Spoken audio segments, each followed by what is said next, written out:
안녕하십니까. HR리스트 김P입니다. 오늘 여러분 같이 나눌 주제는요.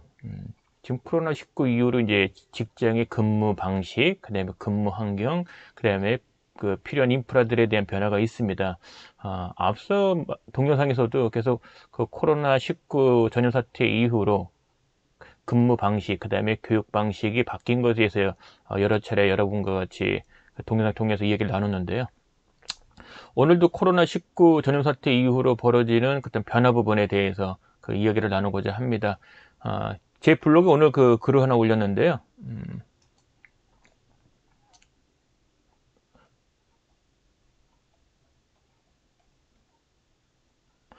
코로나19 이후로 그 원격 교육과 원격 회의는 활성화되어 있는가?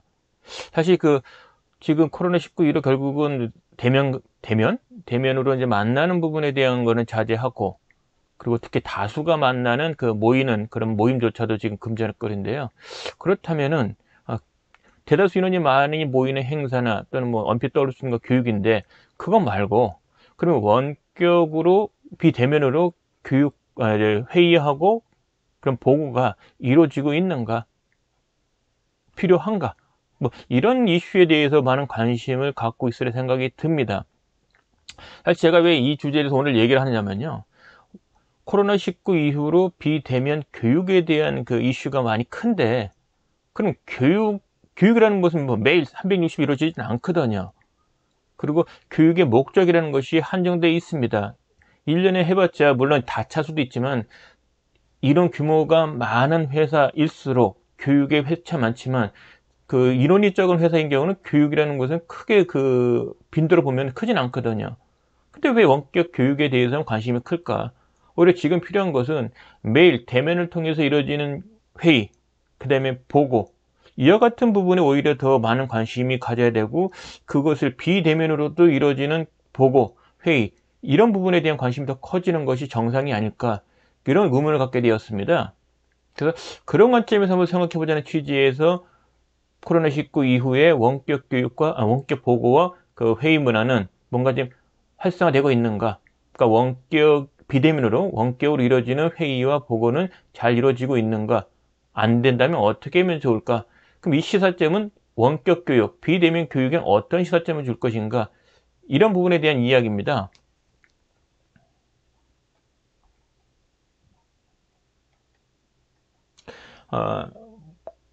M방송국이죠. 만나면 좋은 친구라는 슬로건이 있는데요. 만나면 좋죠. 근데 문제는 무작정 만나는 게 아니라 만남에 대한 목적이 있고요. 그리고 대상이 정해져 있습니다. 우리 흔히들 뭐 매일같이 우리 버스 또는 뭐 길을 가다 보면 많은 사람 만납니다. 뭐 시선이 마주칠 수도 있고요. 또는 시선이 안 마주칠 수도 있지만 어쨌거나 만나요. 스쳐 지나가죠. 이런 만남 의미가 없거든요. 그리고 만나는 방식도 여러 가지 있는데, 지금 뭐 여러분 대부분 그 통신요금제 무한제 요금을 쓰면은 그 보면 2시간 정도는 무료 통상이 됩니다. 그러니까 무료 영상 통화가 되는데, 저 같은 게 사실 쓰진 않거든요. 가까운 지인한테도 영상 통화를 하지 않는 편인데, 근데 지금 만남의 목적을 고려한다면은 그 직장이로만 놓고 한정한다면 매일같이 사는 만납니다. 같은 조직 내에 같은 부서 내 또는 같은 부서가 아니더라도 많은 사람 만나는데, 상사와 부하의 관계로서 또는 동료로서 이렇게 만납니다. 물론 고객도 만나기도 하고요. 결국은 조직 같은 관점 본다면 조직 내에 있는 구성원들, 리더 구성원이라면 만나면 반드시 목적이 있습니다. 그리고 그 목적에 부합된 사람을 만나게 되는 거죠. 물론 회사 내부뿐만 아니라 바깥에서도 만나겠죠. 그런데 지금 코로나19 이후로 해서 이제 만남이라는 게 제한되지 않았습니까? 그래서 사회적 거리두기 예방 준칙이라는 것이 권장되어 있고, 그것에 준수돼야 되고요. 그래서 만나되 지켜야 할 부분은 있다. 그런 그 한정된 범위 내에서 만남 자체를 부정하지는 않습니다. 그리고 대규모 인원인 경우는 그와 같은 예방 준칙이 훨씬 더 엄격하게 적용이 되어지는 거고요. 가령 지금 프로야구 같은 경우는 관중을 받는다고 합니다. 그러니까 사회적 거리두기 등급에 따라서 그 지금은 관중이 들어와도 되는데, 예전처럼 그 많은 사람 들어오는 게 아니라 충분한 거리를 두고, 그리고 응원 방식도 뭔가 제한되는 방식으로 사람을 수용할 수 있다, 관중을 수용할 수 있다고 이렇게 가이드 주고 곧 그 프로야구에 관중에게 직관할 수 있는 그런 그 시점이 오는 것 같습니다. 그 대면 방식에 대한 것이 이제 제한되다 보니까요, 현실적으로 만나야 되는데 만날 수가 없으니, 그렇다고 안 할 수도 없으니, 그 만남이라는 게 꼭 대면 만나면 되는 건 아니니까, 그런 관점에서 이제 원격 교육, 언택트 교육 또는 뭐 비대면 교육이라 부르는 교육 활동이 이제 그 증가하게 되었는데요. 증가라고 하지만 기존의 대면 교육만큼의 회차는 아닌 거죠. 오히려 한 번에 할 수 있는 대면 교육을 통해서 한 번 했던 교육을 비대면으로 한다면 여러 차례로 나눠질 수밖에 없는 상황이 사실 벌어집니다. 역설적으로 비대면 만나지 않아도 되네? 그럼 한꺼번에 동시에 할 수 있네? 라고 할 수 있지만, 교육의 성격, 목적에 따라서는 적정한 인원을 감안한다면 대면 교육을 통해서 한 번에 할 수 있다는 것을 한 번에 할 수 있었는데 비대면이면 여러 차례 나누는 이런 관점도 생기게 됩니다. 그래서 지금 그 만남의 목적에 따라 대상자가 다르듯이 원격 교육을 한다면, 비대면 교육을 한다면 대상자 엄선이 매우 중요합니다. 그리고 교육을 한다면 왜 필요한지, 대상자 누구로 할 건지, 무엇을 할 건지, 어떻게 어차피 교육 활동은 변화 활동이니까요. 어떤 변화를 시킬 건지, 어떤 자료를 활용할 건지, 그 다음에 그 효과는 어떻게 측정할 건지, 비대면 교육도 사실 이런 관점, 이런 질문에 대한 답을 찾아야 되거든요. 그런 관점에서 가능해 라고 했을 때 비대면 방식으로 원격 교육이 진행이 되는 거죠. 이런 것이 지금 효과도 없고, 그다음에 대상자 선정도 어렵고, 방법도 어렵고, 자료도 어렵고, 그렇다면 굳이 억지로 비대면 원격 교육을 할 이유는 없습니다. 근데 한편 이런 생각이 듭니다. 원격 교육, 그래, 많은 사람이 만날 수 없으면 그럼 원격하면 되지. 그러면 많은 사람이 참석하는 회의, 보고, 이 경우는 어떡하죠? 만날 수가 없는데? 그럼 이 경우는 원격으로 보고와 원격으로 회의가 이루어져야 되는데, 그렇다면 원격 교육에 대한 관심만큼 원격 보고와 원격 회의가 잘 이루어질까요? 제가 경험했던 회사에서 본다면 저는 원격 교육, 원격 회의보다는 그럼에도 불구하고 마스크를 쓸지언정 모여서 회의를 할 거라고 추측합니다. 물론 큰 기업일수록, 또 지방의 그 사업장이 많은 회사일수록 원격으로 회의할 수 있는 공간과 인프라는 되어 있습니다. 물론 직접 해보면은 그 현지하고 그 회의실과 그 사업장 현지 간에 약간 버퍼링이 좀 있습니다. 여기서 말을 하면은 저쪽에 한 1, 2초 정도 뒤에 그 소리가 들려지고, 그 1, 2초 뒤에 그 질문, 말에 대한 것에 대한 답을 듣게 되죠.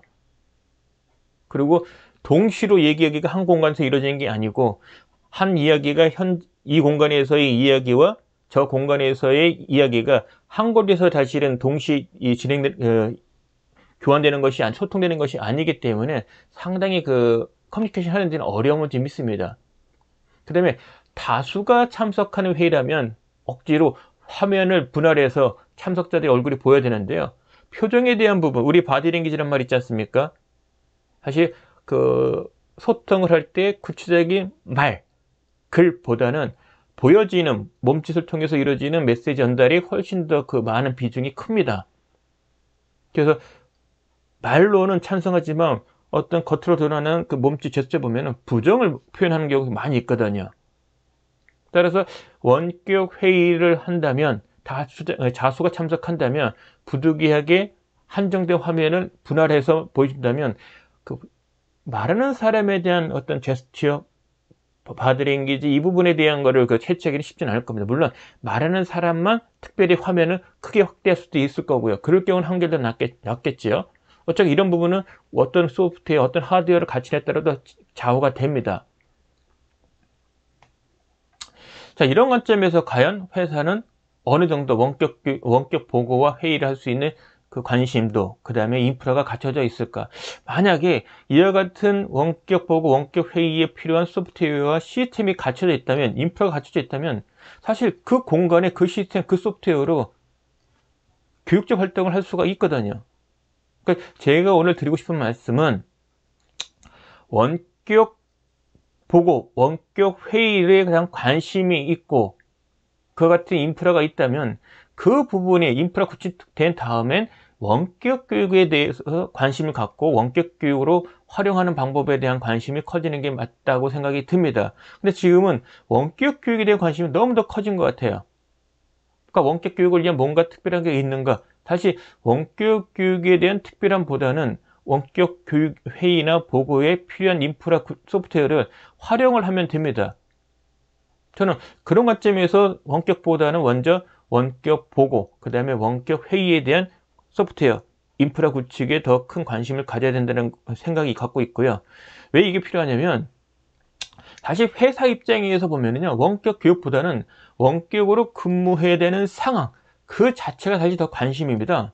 어떻게 하면 원격 근무를 무난하게 마치 대면 근무했던 것처럼 지금같이 근무했던 방식처럼 똑같은 효과를 거둘 수 있을까? 이런 부분에 있어서 원격 근무에 대한 어떤 가이드, 이것이 마련되기를 지금 간절히 요청할 것 같은데요. 최근에 뉴스 보니까 그 프로스포츠에서 이제 그 관증, 유관증, 그 다음에 지금은 이제 무관증이지만 유관증까지도 감안을 한 운영에 대한 가이드를 만들었다 하고요. 특히 축구 같은 경우는 유럽의 프로축구 협회에서도 그 가이드를 요청을 했다고 합니다. 우리도 참고하겠다고. 이와 마찬가지로 많은 그 회사에서 이제는 원격 근무, 비대면 방식의 근무 형태에 대한 가이드가 마련이 돼야 될 것으로 판단됩니다. 이런 쪽에 관심 커질 것 같고요. 어떻게 하면은 원격 근무가 회사에 나와서 같이 동시에 근무하는 방식과 큰 차이가 없거나 또는 그 이상의 성과를 내게 할 것인가에 대한 관심, 어떻게 하면 그게 될까요? 이런 부분에 대해서 이제 인사뿐만 아니라 HRD 담당자에게도 그런 이슈가 하나의 과업으로 떨어지지 않을까 생각이 듭니다. 물론 이제 단위 부서의 리더는 당연히 이 부분에 대해서는 관심이 커야 될 거고요. 그리고 어떻게 주어진 부서에 주어진 목표를 주어진 기간 내에 목표를 달성할 수 있을 것인가, 이 부분에 대한 관심도 많이 가져야 될 겁니다.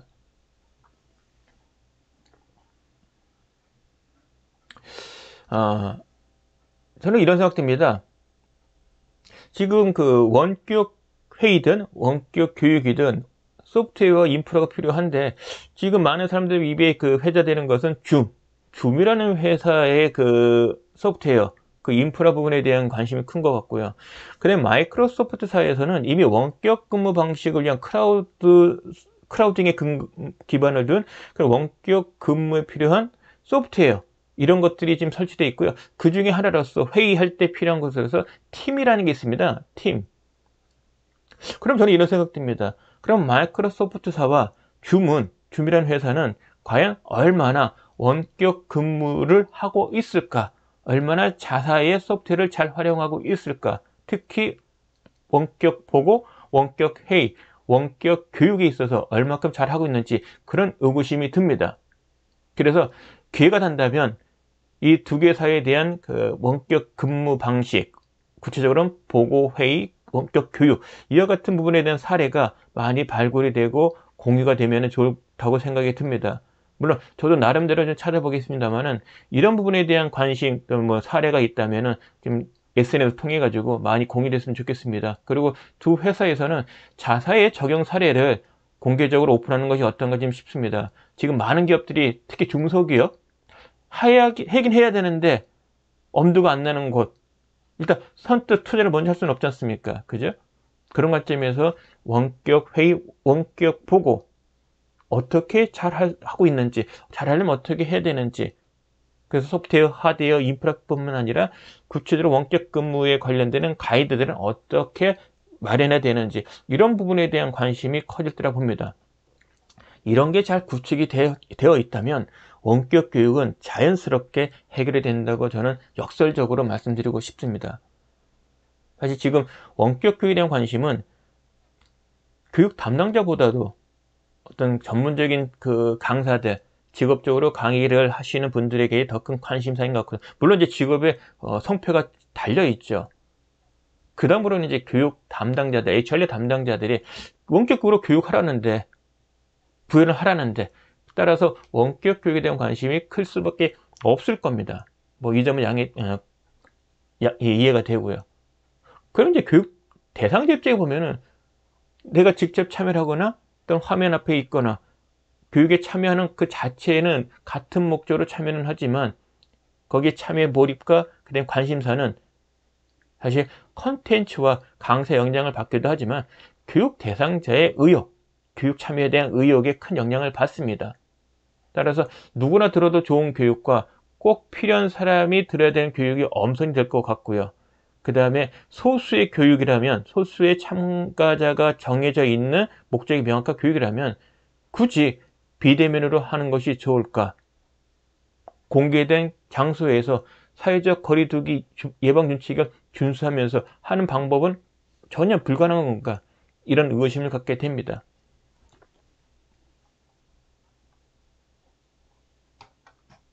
자, 오늘은 여러분과 같이 코로나19 이후 원격 보고와 원격 회의에 대한 그 활성화 방안에 대한 말씀드리고 사실은 원격 교육에 대한 이야기이기도 합니다. 저 스스로 왜 원격 교육만 따지지? 그 인프라는 구체적으로 매일같이 이루어지는 보고와 회의 때 오히려 더 필요한 거 아닌가? 이런 의구심에서 오늘 동영상을 여러분과 같이 공유하게 되었습니다. 어떻게 유익하셨나요? 도움되었다면요. 여러분들 잊지 마시고요. 구독, 그 다음에 좋아요 버튼 눌러주시고요. 아직도 제가 쓴 책 읽지 못하신 분 있으면은 옆에 보이죠? 두 권의 책. 사내에서 전문가로 인정받기 위해서 꼭 필요한 것은 사내 강사 경험입니다. 특히 직무의 전문가로 인정받고 싶다면 직무 교육에 대한 사내 강사 역할을 하는 것을 저는 강추하고요. 그 방법론에 대한 글입니다.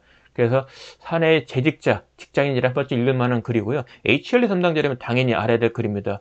더욱이 뭐 강사를 직업으로 하시는 분이라면 강의하는 강사를 꿈꾼다면 이 책이 그런 면에서 큰 도움 될 거고요. 근데 제가 퇴직 후 2010년부터 지금까지 1인 HRD 분야, 지식 컨텐츠 분야에 있어서 사업자로 계속 성장하고 있는데요. 저희 경험담입니다. 퇴직 후 1인 기업 창업에 관련되는 저희 경험담. 이건 전자책입니다. 왼쪽에 있는 사내 강사 실무 노하우는 종이책이고요. 아직도 잘 팔리고 있습니다. 더욱더 여러분들 아직 안 보신 분 한번 읽어보시기를 강추드리고요. 뭐 이것도 광고입니다. 제가 2016년부터 동영상 강좌를 만들어 놨습니다. HRD 실무, 그 다음에 강의 기획 실무, 그 다음에 최근에는 성과 관리, 모두가 알아야 성과 관리에 대한 기본이 있고요. 리더가 특별히 알아야 되는 성과 관리의 어떤 핵심 스킬이 있습니다. 그 부분 동영상으로 강좌 만들었고요. 그 다음에 저희 경험, 1인 지식 컨텐츠 사업 창업을 하신 분들을 위한, 그러니까 퇴직하기 전에 또는 퇴직하고 나서 나의 컨텐츠 갖고 뭔가 창업을 하고 싶어, 1인 사업자가 되고 싶어, 그런 분을 위한 영상 강좌를 만들었습니다. 꾸준하게 그래도 매월 적지 않은 분들이 좀 시청하고 계시는데요. 물론 유료입니다. 여러분들 관심 있으신 분은 한번 보시고요. 영상을 만약에 동영상 강좌 보셨다면 궁금한 거 있으면 언제든지 저한테 연락 주시고요. 그 다음에 이 블로그 아니에요. 유튜브죠. 지금은 한 428명 정도 됩니다. 많은 분들이 지금 참석을 좀 희망하고요. 자, 광고까지 끝까지 보신 분 정말 감사합니다. 오늘 동영상 여기서 마치겠습니다. 좋은 하루 되십시오. 고맙습니다.